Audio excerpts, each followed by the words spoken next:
মুখ্যমন্ত্রীকে ধন্যবাদ জানাবো। মুখ্যমন্ত্রীকে ধন্যবাদ জানাবো, তিনি দেখে দেখে তার পুলিশ মুসলিমদেরই ধরছে। এই ঘটনা হিন্দু মুসলমান সবাই করেছে।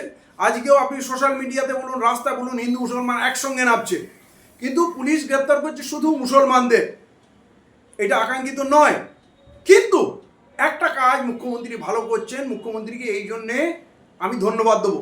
মুখ্যমন্ত্রী এই যে কোমর বেঁধে কোমর কষে মুসলমানদের পিছনে পড়েছেন, এতে একটা কাজ হবে।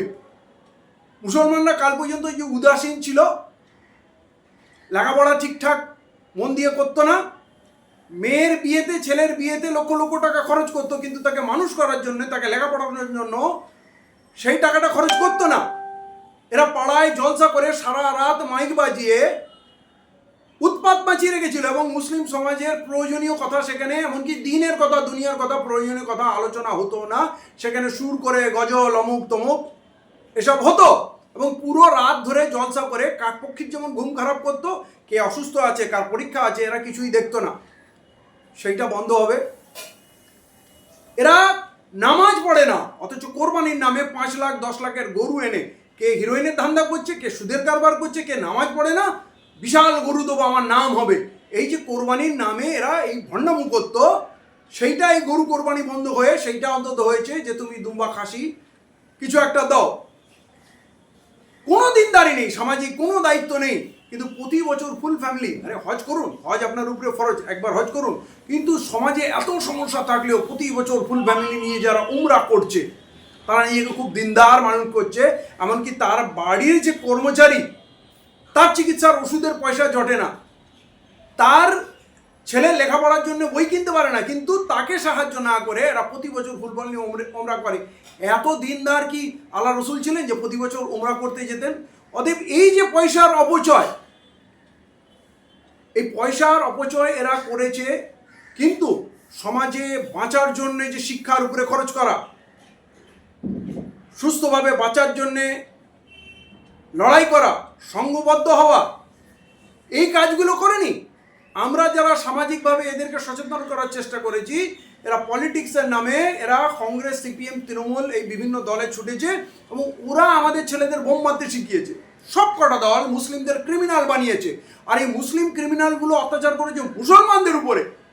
এখন এই কদিন অন্তত আমাদের মুসলিম এলাকাগুলো শান্তি আছে, কারণ এই ক্রিমিনালগুলো লুকিয়ে পড়েছে। কারণ মুখ্যমন্ত্রী তো মুসলিম ভোট চান না, মুসলিম এলাকায় তার সংগঠন চাই না, কিছুই চাই না, অতএব এখানে নেতাও নেই, আর এখানে গুন্ডাদের বাড়বাড়ন্ত নেই। আমি এই জন্যে মুখ্যমন্ত্রীকেও অভিনন্দন জানাবো। আপনি আমাদের এলাকাগুলো এখন কিন্তু রাজনীতি নিচের দিকে আছে, তাই আমাদের এলাকার ক্রিমিনালগুলোও সব লুকিয়ে আছে, আমরা শান্তিতে আছি। এবং যদি এই পিটাই খেয়ে, এই মুখ্যমন্ত্রীর হাতে মুসলমানরা পিটাই খেয়ে যদি সচেতন হয়, সুনাগরিক হয়, ভবিষ্যতে বাঁচার জন্য পরিকল্পনা করে, এবং নিজের সংগঠন, নিজের দল, নিজের নেতৃত্ব, আরে মুসলিম সমাজের কংগ্রেস ক্রিমিনালদের তুলে এনেছে, সিপিএম ক্রিমিনালদের তুলে এনেছে, তৃণমূল ক্রিমিনালদের, এতে তো কোনো সন্দেহের ব্যাপার নেই। রায়পুরের ঘটনায় আমরা দেখলাম যে একজনকে গণপিটুনিতে মারা হয়েছে, এবং মুখ্যমন্ত্রী দাবি করছেন যে রেল লাইন উবড়ে ফেলা হয়েছে, গাড়ি, পুলিশের গাড়ি পোড়ানো হয়েছে, সিআরপিএফকে মারা হয়েছে।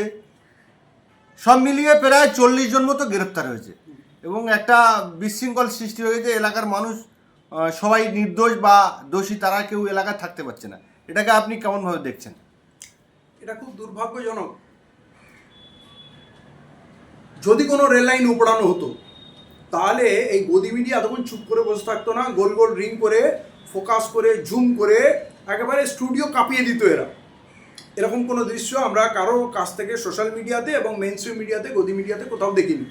এবং কোনো পুলিশের গাড়িতে আগুন লাগাতে বা সেই দৃশ্য এখন পর্যন্ত আমরা দেখিনি। তাহলে এখন কিন্তু মিডিয়া আগুন লাগিয়ে একবারে ওদের আরও বারুদ ঢেলে আরও ওরা বিশাল করে দিত। এ কোনো তথ্য প্রমাণ পাওয়া যায়নি। এটা মুখ্যমন্ত্রীর স্টেটমেন্ট, কোথা থেকে পেয়েছেন জানি না, উনি মুখ্যমন্ত্রী, উনি অনেক কিছু বলতেই পারেন।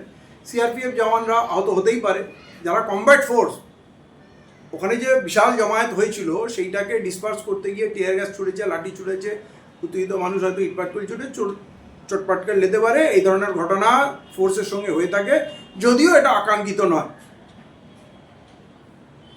কিন্তু এই যে ধরপাকড় চলছে, এখানে দেখা গেল ওই এনকাউন্টারের পর তো ইনভেস্টিগেশন শেষ হয়ে গেল, মানে না रहेगा বাঁশ আর না বাজেগা বাঁশুরি, ইনভেস্টিগেশন শেষ হয়ে গেল, এই কেস শেষ হয়ে গেল। এখন এই কেস চলে গেছে জনতার আদালতে। পশ্চিমবাংলার হিন্দু মুসলমান সবাই, বিশেষ করে হিন্দু মা বোনেরা যেইভাবে প্রতিবাদে নেমেছে, পুরো হিন্দু সমাজ যেভাবে প্রতিবাদে নেমেছে, আমি অভিভূত। এই বিচারটা এখন কিন্তু জনতার আদালতে চলে গেছে। আমরা ওই পুলিশের আদালতে বা সরকারের আদালতে বা এমনি হাইকোর্টে সুপ্রিম কোর্টে গিয়ে এর বিচার পাবো না, কারণ তথ্য প্রমাণ সব লোপাট হয়ে গেল। অতএব জনতা এর ফয়সলা দেবে, আর জনতার আদালতে চলে গেছে। আমরা একটা কাজ করতে পারি, এই যে লায়েক আলী সাহেবকেও গ্রেপ্তার করেছে, তার একটা দল আছে, তারা তার জন্য লড়বে, কিন্তু প্রচুর সাধারণ মানুষ গ্রেপ্তার হয়েছে। মুখ্যমন্ত্রী 200 লোকের কথা বলেছেন এবং বহু মানুষ গ্রাম শূন্য হয়ে গেছে। 40 জন গ্রেপ্তার হয়েছে এর মধ্যে, আর করবে। মুখ্যমন্ত্রী তো 200 জনের টার্গেট দিয়েছেন, ঠিক আছে। যারাই গ্রেপ্তার হবে, যতক্ষণ না তারা দোষী প্রমাণিত হচ্ছে, তারা নির্দোষ। এবং বহু মানুষ ওই ঘটনার সঙ্গে জড়িত নয়, স্পটে যায়নি, তাদেরও গ্রেপ্তার করা হয়েছে। কিভাবে গ্রেপ্তার করা হয়েছে জানি না, কিন্তু আমরা অ্যাজ এ নাগরিক এদের পাশে দাঁড়াবো, এদের কেসগুলো লড়বো, কারণ এতে এমন অনেক গরিব মানুষ আছে যার একটা আদালতে গিয়ে একটা উকিলকে হায়ার করারও ক্ষমতা নেই। অতএব এরা কিন্তু কোনো সন্ত্রাসবাদী না, এরা একটি মেয়ের বিচারের জন্য লড়েছিল। এরা সব শ্রমজীবী, কেউ কৃষক, কেউ শ্রমজীবী, কেউ গাড়ি চালায়, কেউ কোনো কাজ করে। এরা ঝাঁপিয়েছিল কিন্তু বিচারের আশায়, কারণ পুলিশ নিষ্ক্রিয় ছিল। তাহলে যারা সমাজের নির্মম নিষ্ঠুর অন্যায়ের বিরুদ্ধে প্রতিবাদে পথে নেমেছিল নিজের স্বার্থ ত্যাগ করে, তাদের সুরক্ষার জন্য, তাদের বিপদে আমাদের দাঁড়াতে হবে এবং এই কাজটা আমরা করব। আমরা ওদের উকিল প্রোভাইড করব, আইনের আশ্রয় নেব। আইনে যতক্ষণ তারা দোষী প্রমাণিত না হচ্ছে ততক্ষণ আমরা তাদের নির্দোষ ধরছি। পুলিশ তার কাজ করবে, আমরা এই নাগরিকদের পাশে দাঁড়াবো, এটা আমরা আশ্বস্ত করতে পারি। এই যে আপনি বলছেন যে যারা নির্দোষ আন্দোলন করেছিল ন্যায় পাওয়ার জন্যে, এবং তার মধ্যে থেকে কিছু মানুষ গিয়ে ওই গণপিটুনিতে একজনকে মেরে দিয়েছে, এইটাই আপনারা জাস্টিফাই করবেন কিভাবে? চিহ্নিত করে আমরা কাউকেই জাস্টিফাই করব না। আমরা বিচার আদালতে যাব, বিচার চাইব, এবং যারা ওই মেয়েটিকে পরিকল্পনা করে তুলে নিয়ে গিয়ে রেপ করেছে, হত্যা করেছে, তার পরিপ্রেক্ষিতে একটা ঘটনা ঘটে গেছে। এবারে যাকে গণপিটুনিতে হত্যা করা হয়েছে সে অপরাধী ছিল কি ছিল না, আদালত বিচার করবে। আমি তো ওখানে ছিলাম না, আমি বিচার করার কেউ না। কিন্তু এইটা বলতে পারি, ওই লোককে পূর্ব পরিকল্পনা অনুযায়ী পিটিয়ে মারা হবে ওর নাম ধাম পরিচয় দেখে।